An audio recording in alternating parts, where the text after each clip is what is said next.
Boa tarde, meus irmãos. Boa tarde. Que a paz do Mestre Jesus esteja conosco e que os espíritos amigos que aqui estão para nos envolver, nos auxiliar, possam nos propiciar na tarde e noite de hoje um bom trabalho, que todos que vieram aqui em busca, logicamente, de alguma coisa boa, que todos possam conseguir alcançar conforme o merecimento, conforme a necessidade de cada um. É sempre um prazer voltar aqui para poder falar, especialmente quando a gente fala em nome de Jesus, né? Então é sempre uma alegria imensa e a gente sempre agradece essas oportunidades. Bom, então para a gente começar a conversar hoje, a gente vai partir de uma frase de Paulo de Tarso, muito famosa. Eu acho que do evangelho todo, eu não sou bom decorar as coisas, assim, número, versículo, capítulo, mas essa eu sei de cor, eu nem olho. Vou olhar só para conferir.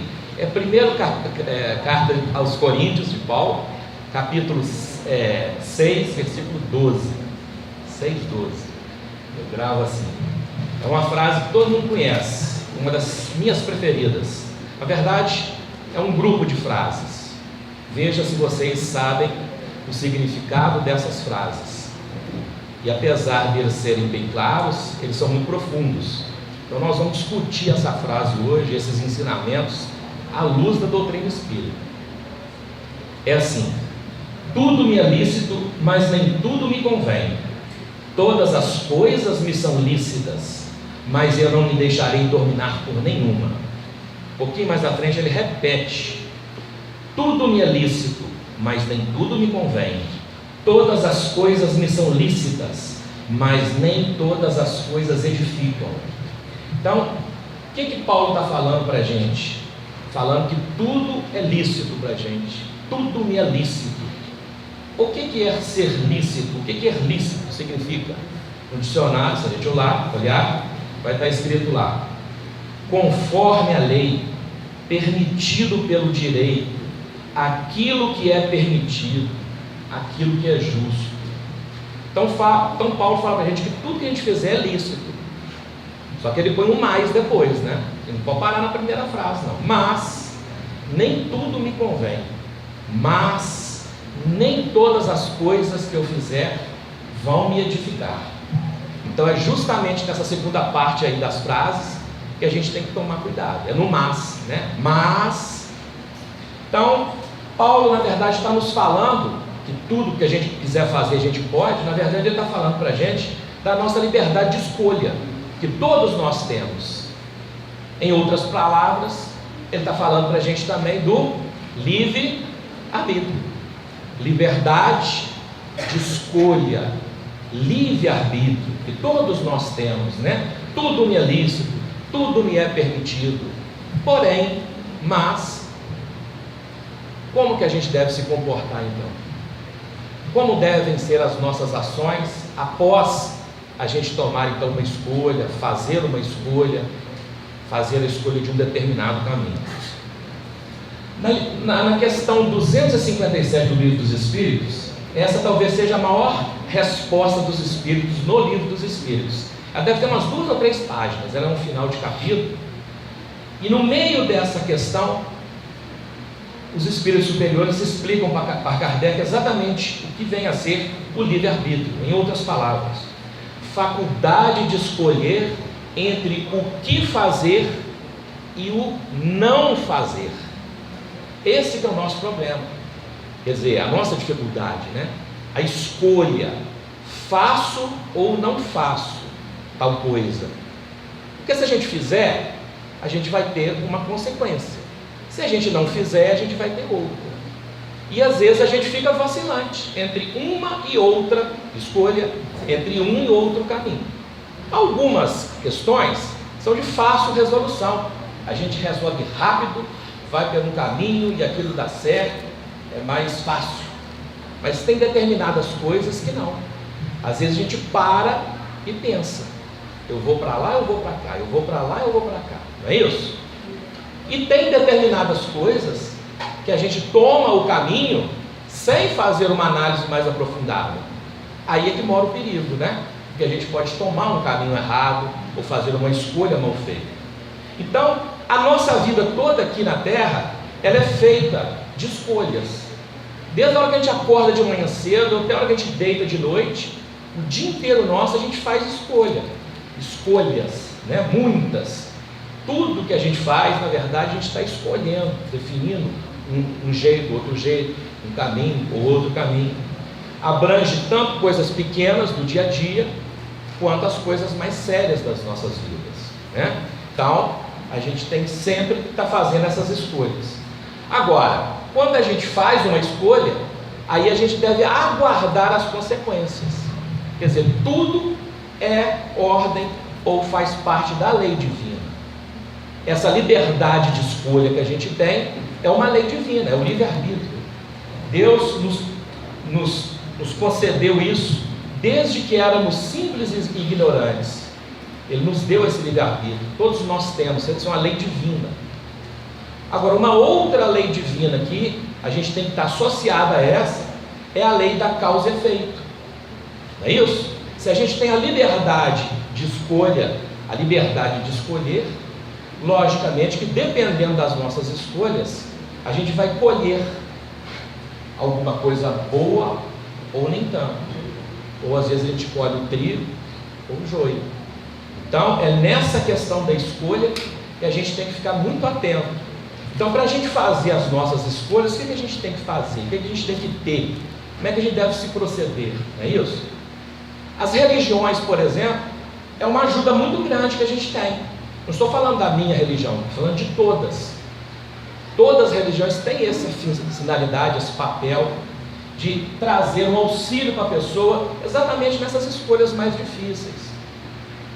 A educação que a gente recebe, ou que a gente dá para os nossos filhos, faz parte dessa tentativa de ajudar, ou de tentar acertar, ou de não errar.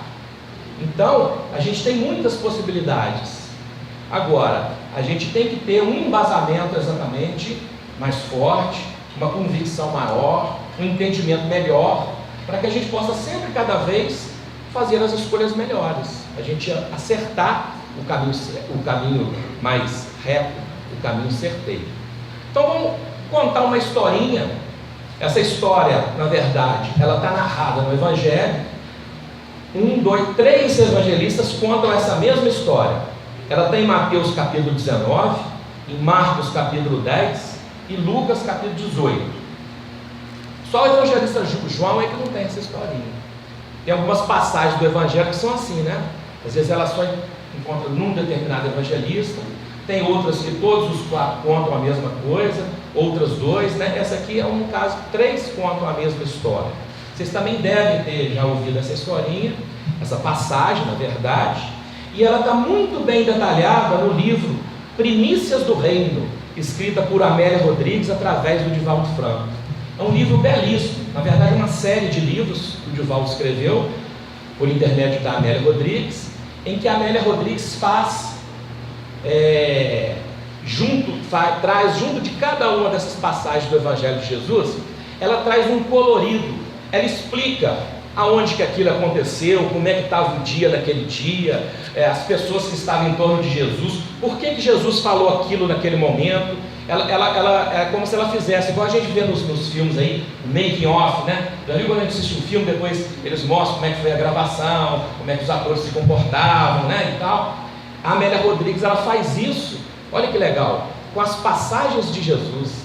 Ela informa para a gente tudo aquilo que cercou aquela fala do Cristo, aquela passagem, aquele milagre, aquele acontecimento que está narrado, que estão narrados nos Evangelhos. Essa passagem, ela traz a explicação para a gente, ela conta essa história de uma forma mais poética, mais bonita, né, e tal, que às vezes lá no Evangelho, como é tradução de tradução, foi ficando aquelas historinhas assim meio curtinha, picadinha, e às vezes a gente tem até dificuldade de entender. Aí a Amélia Rodrigues vai e explica para a gente. Essa passagem é aquela daquele rapaz, um jovem abastado. Ele tinha herdado um palácio, ele era muito rico, ele vinha de família rica naturalmente, e ele era apaixonado por corrida de biga.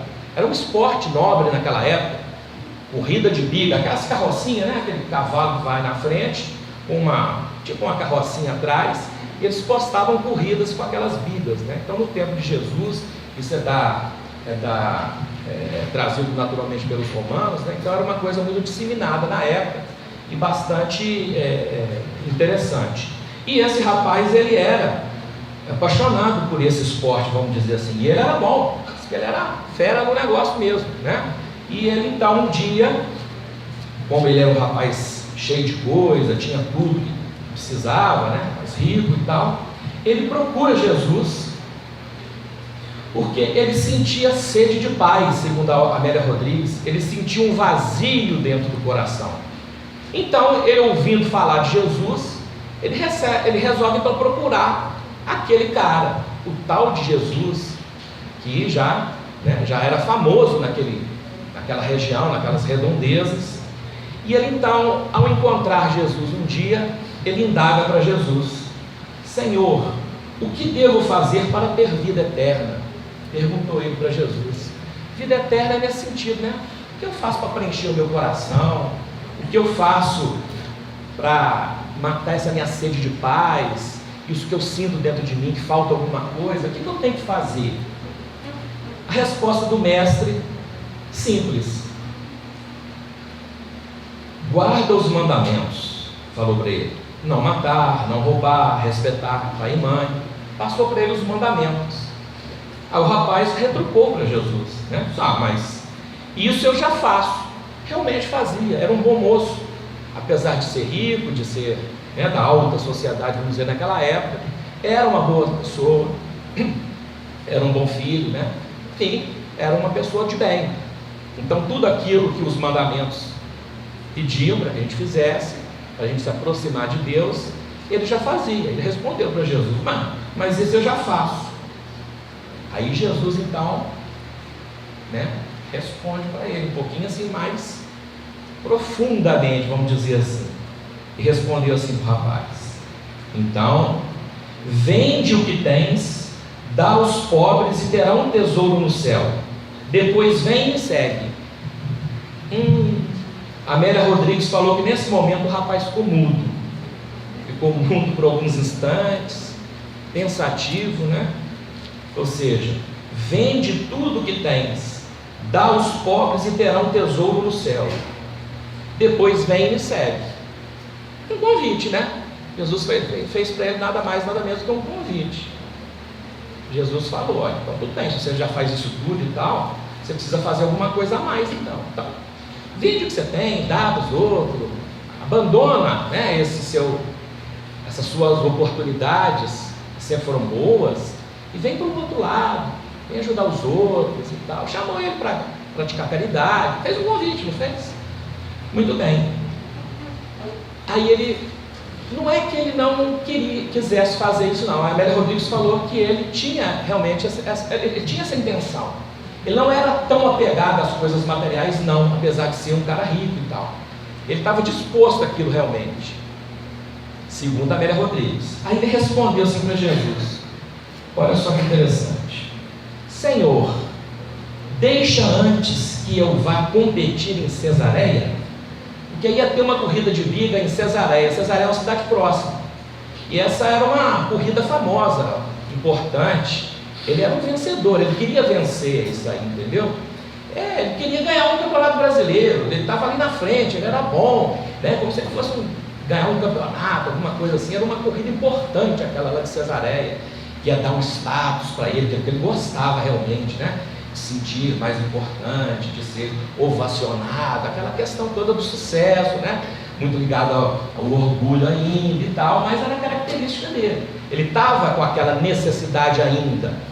Então ele virou para Jesus: então Jesus, como se ele falasse assim para ele, em outras palavras: não, eu vou te seguir, eu vou vender tudo, eu vou dar e tal, eu vou te seguir, mas antes, deixa só eu competir deixa só chegar no final do campeonato, o último jogo, né? Depois eu te sigo. Foi mais ou menos essa proposta. Aí Jesus falou para ele assim: olha para você ver como é que Jesus é com a gente, né? Ele é certeiro, ele é, pelas suas palavras, manso, mas profundo. Ele respondeu assim para o rapaz: não posso esperar. Foi a resposta. hoje é o momento para ti, esta é a hora, nem amanhã, nem mais tarde.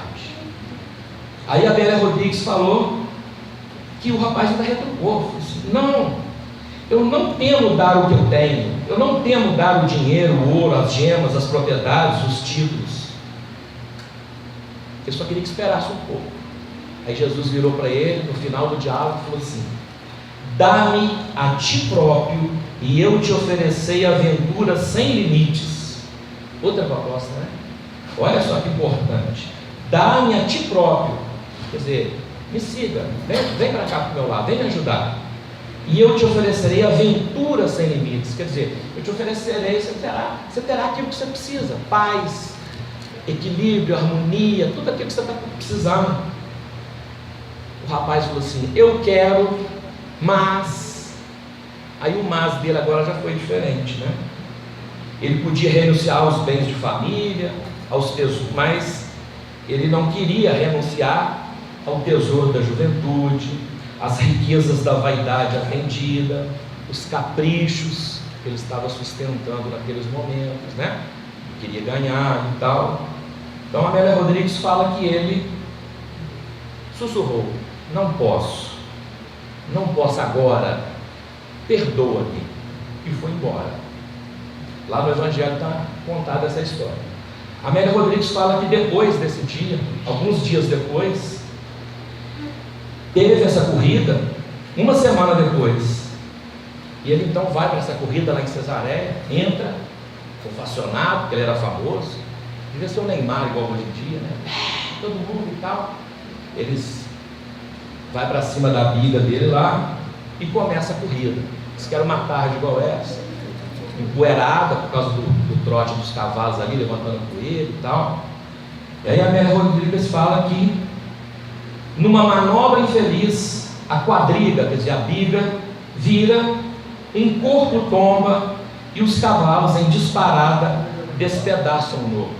Então o rapaz foi correr, teve um acidente, morreu ali naquela peleja dele ali, naquilo que ele queria tanto participar, uma semana depois. E ela então, ao finalizar esse capítulo, ela mostra para a gente que ele, ao estar, né, desencarnando ali naquele momento, os cavalos saíram arrastando o corpo dele, né? Imagina um acidente igual esse e tal. Ele escutou na acústica da alma: vem e segue-me hoje, não posso esperar. Ele escutou as palavras dele, de Jesus, daquele diálogo que ele tinha tido uma semana antes, quando Jesus havia feito o convite para ele, né?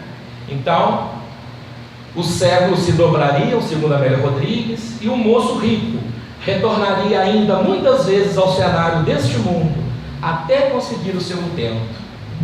Quer dizer, ele não queria paz, equilíbrio, harmonia, ele conseguiu, mas ele teve que retornar aqui a essa vida, a esse mundo, ainda várias e várias vezes, sendo que uma semana antes dele ter morrido, Jesus tinha feito uma proposta para ele: ó, larga tudo, vem e me segue que você vai conseguir a aventura.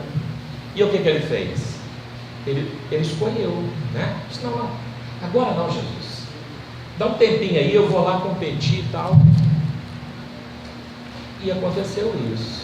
Então, é para a gente refletir o que Jesus colocou essa questão, né? Quer dizer, o rapaz ficou indeciso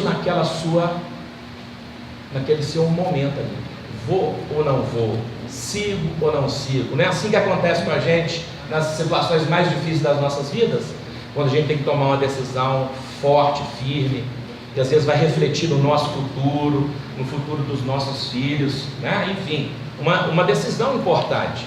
A gente sempre vai ter esse momento, né? Vou ou não vou? Será que eu devo? Será que eu não devo? Se eu for, ia acontecer isso. E se eu não for, acontecer... A gente não fica assim? A situação do rapaz foi a mesma, né? Só que naquele momento ele fez uma escolha. Ele escolheu, pesou mais o lado material do que o lado espiritual, porque Jesus estava convidando ele, né? Rapaz, você já tem tudo aí na sua vida, você já conseguiu tudo, você nasceu num berço de ouro, vamos enriquecer esse espírito, é isso, vamos crescer, eu te dou essa oportunidade, vem trabalhar comigo, nós vamos ajudar os outros e tal, vamos para o outro lado. fez uma proposta para ele, e ele refugou. Ele ainda estava preso nas coisas materiais, né? Muito preso ainda. A Amélia Rodrigues fala que era um bom rapaz, que ele poderia ter ido e tal, mas no fundo ele não foi. Ele resolveu ficar, porque uma semana depois ele ia ter a glória, a fama, etc, etc, conforme a gente falou, né? A gente percebe aí também uma outra coisa muito importante. Jesus não forçou ele a nada. Jesus já sabia de tudo. Jesus conhece tudo. Jesus está presente na terra desde a sua formação. Um espírito elevadíssimo, né? O maior espírito, né, de maior grandiosidade que já teve nesse planeta, Jesus. Jesus é responsável pela formação, pela criação do planeta, e que teve uma única encarnação aqui exatamente para trazer essas mensagens para a gente. Então Jesus, naquela época, ele conhecia todos. Só de olhar, de sentir, de ver, ele sabia exatamente o que você sentia, o que você pensava, quem era você, o que você estava buscando. Lógico que sim. Assim como ele nos conhece hoje em dia do mesmo jeito. É o mesmo Espírito, né? Tão superior quanto. Jesus sabe exatamente o que a gente quer, o que a gente precisa, o que a gente é. E você veja que ele não intrometeu na vida do rapaz. Ele deixou o livre-arbítrio para ele. Ele fez um convite: vem comigo, larga tudo, vem comigo. São os convites que a gente recebe das nossas vidas, né? As oportunidades. E o rapaz fez uma escolha, tá certo? Só que ele fez uma escolha errônea. Depois ele teve, para consertar esse erro, muitas e muitas encarnações, igual a Amélia falou aqui. Quer dizer, ele passou por sofrimento, ele teve que voltar aqui para aprender muitas coisas novamente, sendo que se ele tivesse tido aquela outra escolha, teria sido mais rápido. Mas Jesus deixou essa livre escolha na mão deles, né? Não forçou ele em momento nenhum a tomar tal ou qual atitude. Muito bem. Sendo assim, então, Jesus nos coloca para a gente, nessa história, a importância do livre-arbítrio, que a gente, todo mundo tem nas mãos, esse poder de escolha, mas que a gente deve ter muito cuidado ao fazer as escolhas. Então, para a gente fazer uma escolha correta, a gente tem que ter embasado, a gente tem que ter uma justificativa muito forte, a gente tem que ter um entendimento. Esse rapaz, aconteceu dele ter que tomar outras atitudes e outras decisões nas vidas dele, posteriores. Mas como ele já tinha falhado antes, errado, então quando a gente erra, o erro, ele serve como professor para a gente. Aquilo fica marcado, aquele aprendizado duro fica. Então quando acontece uma situação parecida na frente, aquilo vem, mesmo que você não lembra do fato em si, mas vem a sensação, vem aquela intuição de você tomar uma outra atitude, porque você já tomou a atitude errada atrás. Então é por isso que muitas vezes a gente acerta naquelas nossas decisões, né? Aquela coisa que a gente ouve, aquela intuição, vai por aqui, vai, às vezes dá certo, né? Muitas vezes nós que construímos essas intuições pelas nossas vivências anteriores. De tanto a gente errar, a gente acabou aprendendo. Então quando tem a prova no dia na frente, aí a gente se recorda intuitivamente daquilo e toma a atitude certa. Mas às vezes a gente toma e continua tomando as atitudes erradas, exatamente porque a gente não tem essa retaguarda. Então como é que a gente faz essa retaguarda? Como é que a gente se fortalece para quando a gente tiver uma atitude, a gente poder então tomar a decisão correta, né? Logicamente que existem muitos caminhos. O caminho maior é o caminho que o Cristo ensinou para a gente. O seu Evangelho tem por objetivo, inclusive, isso: servir de luz, de caminho, para que a gente possa seguir e acertar, não é isso? Logicamente. Allan Kardec, ele fala para a gente desses dois estados que a gente tem, às vezes no plano espiritual, quando a gente desencarna, e às vezes no plano físico, como a gente está aqui hoje. Os nossos dois momentos. O nosso livre-arbítrio, ele vai se manifestar sempre nesses dois estados. Quando a gente está no plano espiritual, a gente está mais aberto, o entendimento é um pouco mais claro, na maioria das vezes, nem sempre, mas na maioria das vezes. Então, a gente tem uma clareza muito grande do que é certo e do que é errado. Então, quando a gente percebe os erros que a gente fez no passado, a gente planeja consertá-los numa próxima existência. Então, a gente planeja uma encarnação aqui na Terra. Então, a gente usa o nosso livre-arbítrio porque a gente tem esse entendimento antes. Então, a gente escolhe, vou encarnar em tal família, vou receber tais pais, vou ter tal profissão, alguma coisa assim. Você pode até escolher, dependendo do nível da moralidade do espírito. Agora, quando a gente chega aqui na Terra, a gente perde essas informações anteriores. Então a gente tem que caminhar aqui pelas nossas próprias pernas, por aquilo que a gente traz dentro do coração, tudo aquilo que a gente traz no nosso espírito, como conhecimento, como tudo. Aí é que a gente vai esbarrar nessas opções que a gente tem. A gente vai esbarrar naquele caminho, dúvidas, não é isso? Então, quando a gente está encarnado aqui, esse nosso livre-arbítrio, ele consiste na faculdade de ceder ou resistir aos arrastamentos que nós estamos submetidos. Então, a gente vai ter muitas oportunidades aqui, muitos chamamentos, exatamente para a gente ser testado. Se a gente aprendeu, se a gente é aquele moço ainda antigo, aquele que se preocupa com as coisas materiais, que ainda está ligado às questões do orgulho, da vaidade, ou se a gente já aprendeu alguma coisa além disso.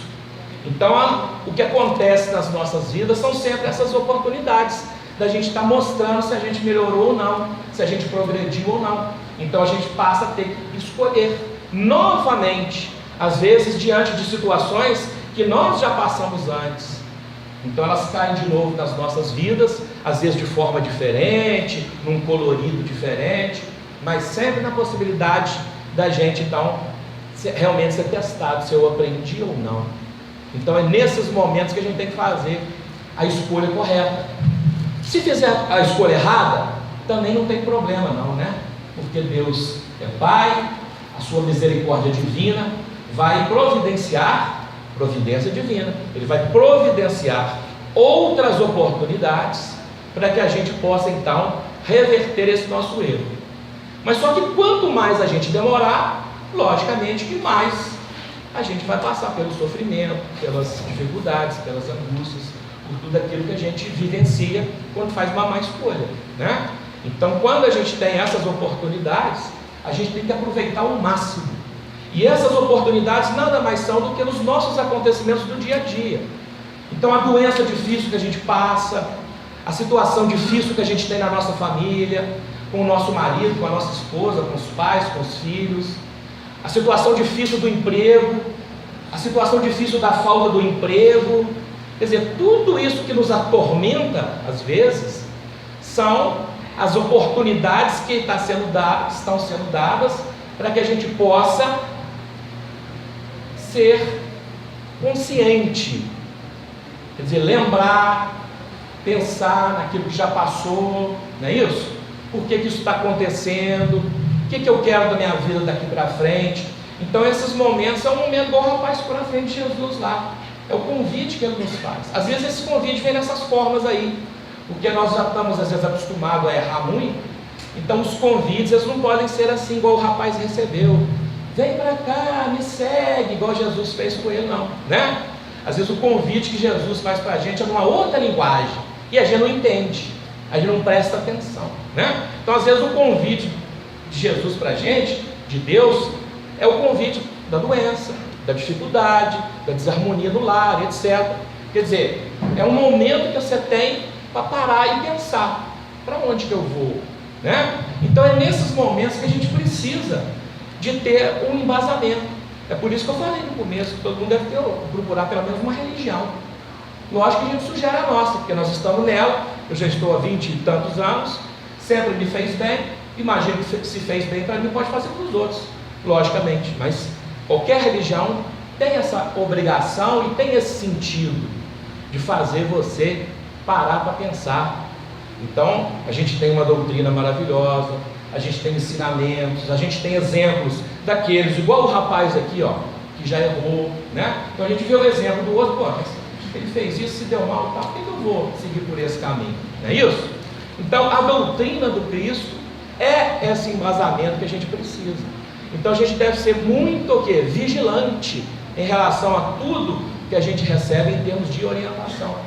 A orientação que a gente recebe no centro espírita, ou seja, em qualquer outro templo, né, sempre visa essa ajuda de fazer com que a gente faça uma escolha melhor às vezes, né?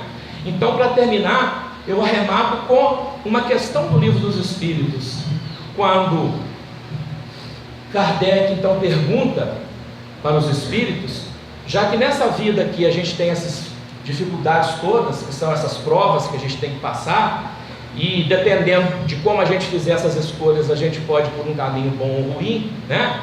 Ele perguntou assim para os espíritos: poderia sempre o homem, pelos seus esforços, vencer as suas más inclinações, as nossas más tendências, as nossas más tendências, as nossas más inclinações?